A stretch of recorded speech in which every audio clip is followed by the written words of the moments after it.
Jio, idea, Airtel यांनी त्यांचे plan 25% महाग केले आहे।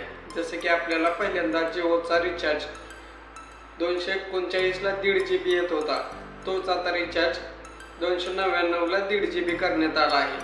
आणि एअरटेलचा तोच रिचार्ज 349 रुपयाला 1.5 GB करण्यात आला आहे।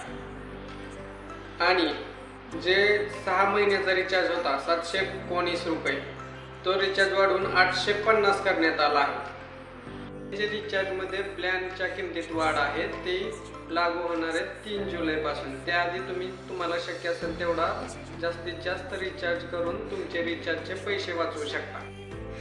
उदाहरणार्थ तुम्ही जर वर्षाचा रिचार्ज करणार असाल तर आता तुम्हाला 2,999 रुपयाचं रिचार्ज करावं लागणार आहे आणि 3 तारखेनंतर 3,599 म्हणजे जवळजवळ 600 रुपये तुमचे वाचणार आहे। या बदल होणाऱ्या टॅरिफची पूर्ण सर्व प्लॅनची माहिती पाहिजे असल्यास या रीलच्या कमेंट बॉक्समध्ये रिचार्ज म्हणून टाईप करा। अकाउंटला फॉलो करा, असेच नवीन माहिती आम्ही तुम्हाला देत राहू आणि हा व्हिडिओ तुमच्या सर्व मित्रांपर्यंत पोहोचवा। धन्यवाद।